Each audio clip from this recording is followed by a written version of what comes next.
Hello everyone, আমি প্রকাশ দাস চলে এলাম আজকে একটা নতুন ভিডিও নিয়ে। আজকের ভিডিওটা আসলে আমি তৈরি করছি আপনাদের কমেন্টের উপরে ভিত্তি করেই।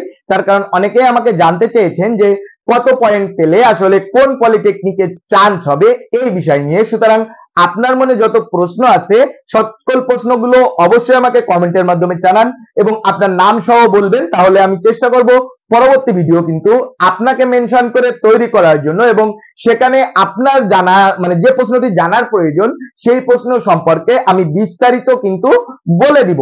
এছাড়াও আপনার যদি পার্শ্ববর্তী কোনো ছোট ভাই অথবা বন্ধু থাকে তাদেরকেও ভিডিওটি শেয়ার করে দেখার সুযোগ করে দিবেন এবং আপনি যদি আমার চ্যানেল নতুন হয়ে থাকেন তাহলে অবশ্যই আমার চ্যানেলটি সাবস্ক্রাইব করে রাখবেন, তাহলে ডিপ্লোমা ইন ইঞ্জিনিয়ারিং এর সকল ভিডিওগুলো কিন্তু রেগুলার পেয়ে যাবেন। তো যাই হোক, চলে আসি সরাসরি ভিডিওতে। আমাদের প্রথম বিষয় হচ্ছে কত পয়েন্ট পেলে কোন পলিটেকনিকে চান্স পাওয়া যাবে। তো সবার প্রথমে আমি আসি 5 পয়েন্ট যারা পেয়েছেন তারাও অনেকে চিন্তায় আছেন। তার কারণ হচ্ছে যে আসলে কি আমার চান্স হবে। তো গতবারের তুলনায় এবারের যে পজিশন সেটা থেকে আমি বলতে পারি যে গতবারের তুলনায় এবারের প্রতিযোগিতা অনেকটা কম। সুতরাং যারা 5 পয়েন্ট পেয়েছেন এখানে আবার দুইটা ক্যাটাগরি আছে। তো একটা হচ্ছে ভোকেশনাল ক্যাটাগরি আর একটা হচ্ছে জেনারেল ক্যাটাগরি, অর্থাৎ একটা হচ্ছে ভোকেশনাল ক্যাটাগরি আর একটা কি জেনারেল ক্যাটাগরি।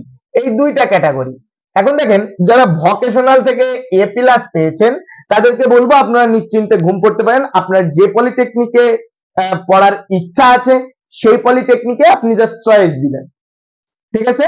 তো চয়েস দিলে তার মানে এই না যে আপনি মাত্র একটা চয়েস সাজাবেন, আপনি অবশ্যই আপনার পছন্দ করুন। আপনি এখানে আপনাকে সাজেস্ট করবো যে পলিটেকনিক না বেছে আপনি আসলে সাবজেক্টটা চুজ করেন, মানে আপনি কোন সাবজেক্টে পড়তে চান। যদি আপনি ভালো সাবজেক্ট চুজ করতে পারেন তাহলে পলিটেকনিক ডাজেন্ট ম্যাটার, কারণ আপনার কিন্তু ভবিষ্যৎ নির্ধারণ করবে একটা ভালো সাবজেক্ট, নট পলিটেকনিক। যদিও পলিটেকনিকের কিছু এফেক্ট থাকে তবুও সর্বোপরি কিন্তু আমাদের সাবজেক্টের গুরুত্বটাই সব থেকে বেশি। তো যারা ভোকেশনালে পেয়েছেন তাদের ক্ষেত্রে এই কথা বলবো। এরপরে আছেন মানে ভোকেশনালের ক্ষেত্রে আমাদের বেশ কিছু কোটা আছে, সেটা 15%।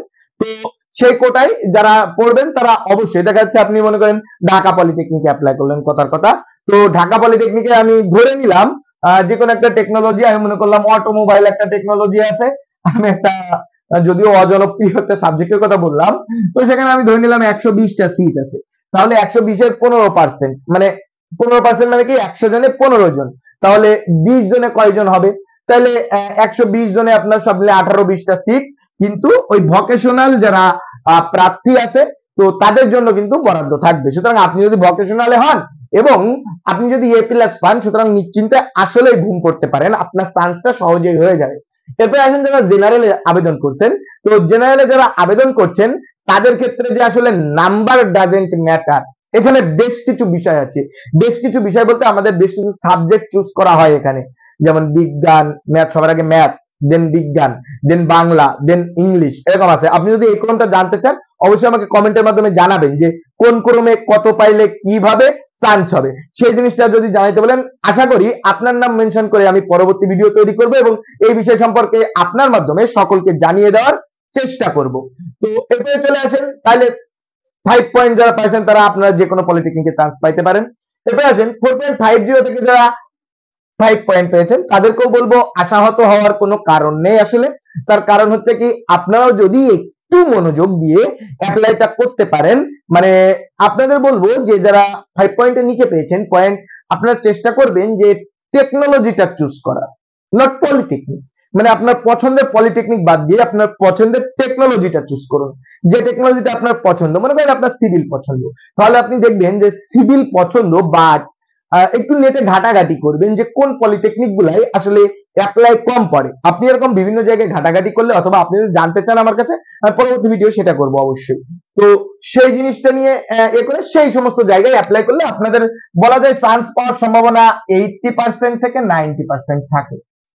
এরপরে আসেন যারা 4 থেকে 4.50 পেয়েছেন তাদেরকে একটু আশাহত হতে হবে। তার কারণ হচ্ছে যে আপনি কিন্তু পছন্দের টেকনোলজিটা চুজ করতে পারবেন না, বাট এক্ষেত্রে আপনি একটা কৌশল অবলম্বন করতে পারেন। কাদের ক্ষেত্রে? যারা 4 থেকে 5 পয়েন্ট পেয়েছেন তাদের ক্ষেত্রে বলবো আপনি একটা কৌশল অবলম্বন করতে পারেন। সেই কৌশলটা কি? আপনি সাব ক্যাটাগরিতে যেতে পারেন। সাব ক্যাটাগরি বলতে আমি মনে করেন যে কোনো একটা, আমি সিভিলের কথাই বলি, সিভিলের সাব ক্যাটাগরি আছে 3টা। একটা হচ্ছে কনস্ট্রাকশন, তারপরে হচ্ছে সিভিল উড, তারপরে হচ্ছে আপনার 3 নম্বরটা হচ্ছে এনভায়রনমেন্টাল। তো আপনি এই যে তিনটা সাব ক্যাটাগরি আছে, এই তিনটা সাব ক্যাটাগরিতে যেতে পারেন। এই সাব ক্যাটাগরিতে গেলে আপনার লাভটা কি হবে? এই সাব ক্যাটাগরিতে আসলে আবেদন মানে অনেকে এখনো জানেই না যে ইমার্জিং টেকনোলজি বলে একটা টেকনোলজি আছে। অর্থাৎ আপনি যদি এই তিনটা টেকনোলজিতে পড়ে পরবর্তী 6 মাসে একটা রেমিডিয়াল না 6 মাসে একটা ইমার্জিং কোর্স করে ফেলেন, তাহলে কিন্তু আপনি মূল টেকনোলজির অন্তর্ভুক্ত হয়ে যাবেন। অর্থাৎ মূল টেকনোলজির যে সার্টিফিকেটের সমমান, আপনি সেই সমমানের একটা সার্টিফিকেট কিন্তু অর্জন করবেন এবং সেখান থেকে কিন্তু আপনি মূল টেকনোলজির সকল চাকরির পরীক্ষায় অ্যাপ্লাই করতে পারেন।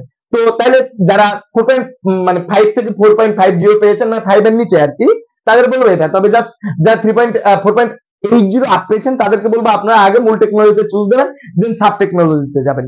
আশা করি বিষয়টা বুঝতে পেরেছেন। এছাড়াও কোনো প্রশ্ন থাকলে অবশ্যই কমেন্টের মাধ্যমে জানাবেন। এরপরে আসেন যারা কি বলবো যে 3.50 থেকে 3 পয়েন্ট পর্যন্ত পেয়েছেন, তাদের জন্য একটু হতাশারই বলতে হয়। তো আপনারাও ভালো কোনো সাবজেক্ট পাবেন না, এটা নিশ্চিতভাবে বলা যায়। এখন মন খারাপ করলে আসলে কিছু করার নেই, আপনারাও ভালো সাবজেক্ট পাবেন না, সেহেতু আপনাদের যে কোনো একটা কম সাবজেক্টে পড়তে হবে। অথবা আপনি একটা কাজ করতে পারেন, পার্শ্ববর্তী যে বেসরকারি পলিটেকনিক আছে সেই সমস্ত বেসরকারি পলিটেকনিকে ভালো কোনো সাবজেক্টে ভর্তি হয়ে যেতে পারেন, কারণ ভালো সাবজেক্ট কিন্তু আপনাকে ভালো চাকরি পেতে সহায়তা করবে। ভালো কলেজ কখনো আপনাকে ভালো চাকরি পেতে কিন্তু সহায়তা করবে না। এরপরে আসেন যারা 2.5 থেকে 3 পেয়েছেন, তো এখানে দেখেন আসলে ছেলেদের ক্ষেত্রে 3 এবং মেয়েদের ক্ষেত্রে 2.5 ন্যূনতম মান ধরা হয়। তো তাদেরকে বলবো যদি আপনি মেয়ে হয়ে থাকেন তাহলে অবশ্যই অ্যাপ্লাই করতে পারেন মহিলা পলিটেকনিকে। মহিলা পলিটেকনিকে অ্যাপ্লাই করতে পারেন। মহিলা পলিটেকনিকে আমি বিগত বছরগুলোতে দেখেছি আসলে সিট খালি থেকে যায়, তো সেই সমস্ত জায়গায় অ্যাপ্লাই করলে কিন্তু আপনি নিশ্চিন্তে, মানে একদম নিশ্চিন্তে বলা যায় চান্স পেয়ে যাবেন। আর যদি ছেলে হয়ে থাকেন সেক্ষেত্রে আপনাকে আশাহত করছি, তার মূল কারণ হচ্ছে যে 3 পয়েন্টে আসলে কোনো ছেলে চান্স পায় না। তারপরে আপনি অ্যাপ্লাই করতে পারেন এবং আপনার সবসময় টার্গেট থাকবে যে আপনার পার্শ্ববর্তী যে ভালো বেসরকারি পলিটেকনিক আছে সেই বেসরকারি পলিটেকনিকে ভর্তি হয়ে যেতে। তো এই বেসরকারি পলিটেকনিকে কেমন কি খরচ বা পড়াশোনা কেমন, এই সব বিষয় নিয়েও কিন্তু আমার চ্যানেলে আরো অনেক ভিডিও আছে।